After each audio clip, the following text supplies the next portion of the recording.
विद्या में कोई दम है, और वो दम अगर हमको दिखाई दे जाए तो आत्मविश्वास हमारा लौट आएगा और हमारी हीन भावना कुछ कम हो जाएगी, और हीन भावना कम हो जाए तो हम शायद दुनिया जीत लेंगे। गोस्वामी तुलसीदास ने एक बहुत अच्छी बात कही है, मन के हारे हार है, मन के जीते जीत। जो मन से हार गया वो सब कुछ हार गया। आप मन से हारना बंद कर दो, बहुत कुछ जीतने के लिए इस देश में।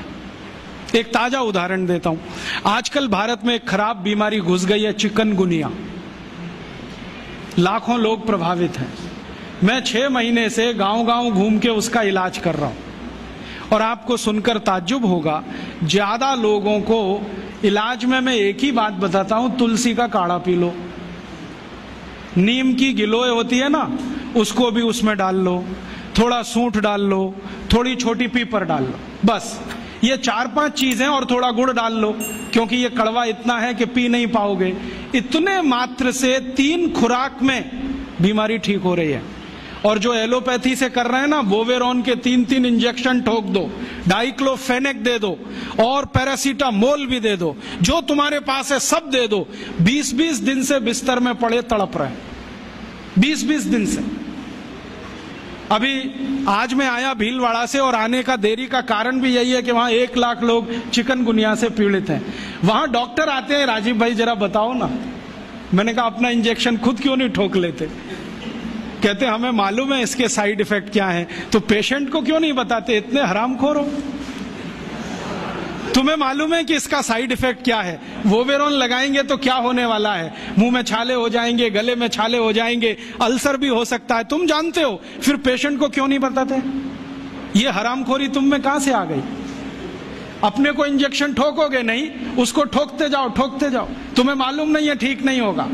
फिर पैरासीटामोल देते जाओ, डाइक्लोफेनेक देते जाओ, नोवलजिन के इंजेक्शन लगाते जाओ, और दुर्भाग्य से एलोपैथी ने ये सब नाम 20 साल पहले बैन कर दिए।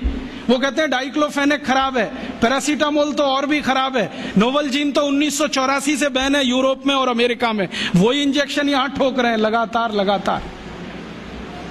दुष्परिणाम है कि मरीज ठीक ही नहीं हो रहे। और मैं आपको मेरा अपना तजुर्बा बताता हूं, आप में से कुछ विद्यार्थी होम्योपैथी के हैं, आप जानते हैं कि होम्योपैथी की बहुत सारी दवाएं आयुर्वेद से ही निकली। तुलसी है ना, उसी से ओसीमम है। ओसीमम की 3-3 खुराक देके कर्नाटक में 70,000 रोगियों को चलता कर दिया, और वो 20-20 दिन से एलोपैथी खा रहे थे, रिजल्ट नहीं आ रहा है। ओसीमम 200 की 3 खुराक सफिशिएंट, और आदमी 20 दिन से तड़प रहा है बिस्तर में, न नींद आ रही है, न चैन मिल रहा है, इतनी उल्टियां हो रही हैं, बुखार उतर नहीं रहा है, सब तकलीफ है। 3 डोज दो, खत्म कहानी। मैंने उसको फिर कुछ जरूरत ही नहीं। और फिर आज स्थिति यह है कि कर्नाटक सरकार ने हमारे ये कैंपों के रिजल्ट देखने के बाद अपने डायरेक्टर्स और जॉइंट डायरेक्टर सबको लाइन से लगा दिया, जाओ राजीव दीक्षित के पास, सीखो उससे वो क्या दे रहा है और रिजल्ट क्यों आ रहे हैं। हमने 70,000 पेशेंट को दवा दी, 6 मरे, और उन्होंने 1,22,000 को दी, उसमें से मुश्किल से 6 बचे। ये कर्नाटक का हाल है। कर्नाटक में चिकनगुनिया इतना बुरी तरह से फैला है, कोई गांव नहीं बचा जहां चिकनगुनिया ना हो। मेरी तो स्थिति यह है कि कार्यकर्ता कम पड़ गए, डॉक्टर कम पड़ गए। अगर मेरे पास 1,000-2,000 डॉक्टर होते तो हम कर्नाटक के उन लाखों लोगों को बचा लेते जो मर गए पिछले 6 महीने। महाराष्ट्र में भी यही है। रिजल्ट मिलते हैं उन दवाओं से, तो भरोसा क्यों नहीं करें उनके ऊपर? ओसीमम तो तुलसी में से ही बनी है भाई, और तो क्या है, डाइल्यूशन फॉर्म में है, बस इतना ही तो है। और तुलसी का काढ़ा समझ लो मदर टिंचर फॉर्म है उसका, तो काढ़ा दे दो तो समझ लो मदर टिंचर दे दिया, और पोटेंसी में दिया तो डाइल्यूट करके दिया। और आप जानते हैं कि ये आयुर्वेद का ही सिद्धांत है कि औषधि की मात्रा जितनी कम रखो असर उतना ही अधिक है। होम्योपैथी तो इसी पे काम करती है। तो अपने विज्ञान में दम तो है, अपनी विद्या में दम तो है, बस इसका प्रचार करने की बात है। प्रचार कौन करेगा? आप करेंगे। और इसका सबसे सरल तरीका है walk walk walk and talk talk talk. सबसे सरल तरीका। अगर आप इसका अपनी विद्याओं का प्रचार करना चाहते हैं, सरकार तो करेगी नहीं, क्योंकि वो एलोपैथी के चंगुल में फंसी है। हमारी सरकार के 2 मंत्रियों का तो मेरा तजुर्बा है पिछले 6 साल में। जब जब मैं उनके पास गया स्वास्थ्य मंत्री को मिलने के लिए, वो कहते राजीव भाई ये सब हमको समझता है, कर कुछ नहीं सकते, क्योंकि ऐसा जकड़ के रख लिया है। तो मैंने कहा इसमें आग तो लगा सकते हो, आग ही लगा दो हनुमान जी की तरह से, रावण की लंका एक बार जल जाए, कम से कम कहानी तो खत्म हो जाए। तो कहते हैं उतनी हिम्मत अभी तक नहीं आई है, आ जाएगी तो वो भी लगा देंगे। तो उनमें तो आने से रही, क्योंकि वो तो फंसे हैं अपने स्वार्थ में। आप इसको तैयारी करो, एक ना एक दिन ये विदेश से आई हुई चिकित्सा पद्धति के तंत्र को ऐसे ही उखाड़ के फेंकना है जैसे ईस्ट इंडिया कंपनी को उखाड़ के फेंका था हमने तो। क्योंकि ये जो विदेशी चिकित्सा पद्धति है इसमें कोई दम नहीं। मेरी आजकल दोस्ती हुई है अमेरिका के एक डॉक्टर से, उसका नाम है डीन ऑर्निश। मैं कभी मेल करता हूं, वो कभी मुझे मेल करता है। थोड़े दिन पहले उसने कहा कि आपकी एक बात से मैं सहमत हूं कि एलोपैथी में कोई दवा नहीं है, कोई औषधि नहीं है, जो भी है जहर है, आप ले लो।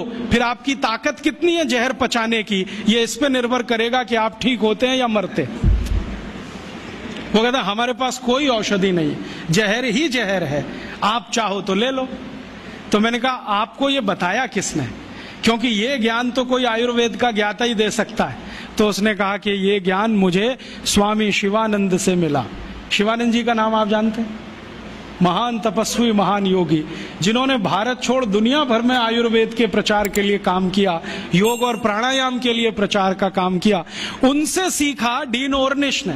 अब डीन ऑर्निश क्या कहता है? वो कहता है कि भारत की चिकित्सा पद्धति में इतना दम है कि लौकी के रस से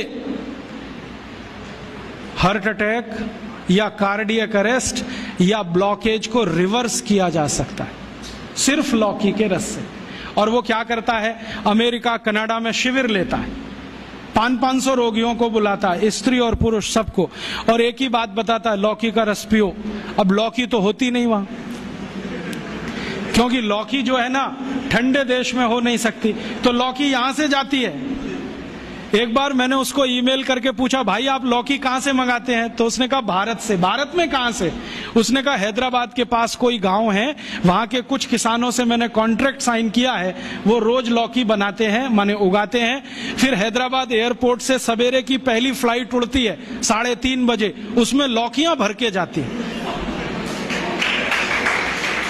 तो मैं गया वो गांव देखने के लिए, तो वहां कुछ किसान हैं जिन्होंने उससे डील किया हुआ है, उनकी पूरे खेत में लौकी ही लौकी लगा रखी है, और उन्होंने गाय रखी हुई है, गाय का गोबर ही डालते हैं, क्योंकि डीन ऑर्निश कहता है कि जो यूरिया का डाला तो लौकी काम ही नहीं आती, हाँ रिवर्सल नहीं होता, तो गाय के गोबर से लौकी बनाते हैं। और जो एक लौकी भारत में तो मुश्किल से 2 रुपए की बिकती हो, वो किसान डीन ऑर्निश को 60-65 रुपए में एक लौकी बेचते हैं। डीन ऑर्निश कहता है मुझे घाटा नहीं है, क्योंकि ये मैं $50 में बेचता हूं। $50 माने 50 गुणा 45, एक लौकी बेचता है। और करोड़ों करोड़ों अमरीकी और कनेडियन और यूरोप वासी उसकी लौकी का रस पी पी के ठीक हो रहे हैं। आते हैं, थोड़ा योग सिखा देता है, वो 1-2 चीजें जानता है, ज्यादा उसको नहीं आती, अनुलोम विलोम सिखाता है, क्योंकि शिवानंद जी ने उसको कुछ सिखाया होगा। थोड़ा अनुलोम विलोम सिखाता है, थोड़ा भस्त्रिका करा देता है, लौकी का रस पिलवाता है, और उसको ठीक कर रहा है। अब उसने किताब लिख मारी, देखो कैसे बेईमान लोग हैं, किताब लिख मारी और दुनिया में अथॉरिटी हो गया। डीन ऑर्निश लौकी पर अथॉरिटी हो गया, सारी दुनिया मानती है कि ये लौकी का विशेषज्ञ है। लेकिन दुनिया जानती नहीं है कि विशेषज्ञ तो स्वामी शिवानंद थे, जो उसको फोकट में ये सिखा गए, अब उसने इसको धंधा बना दिया।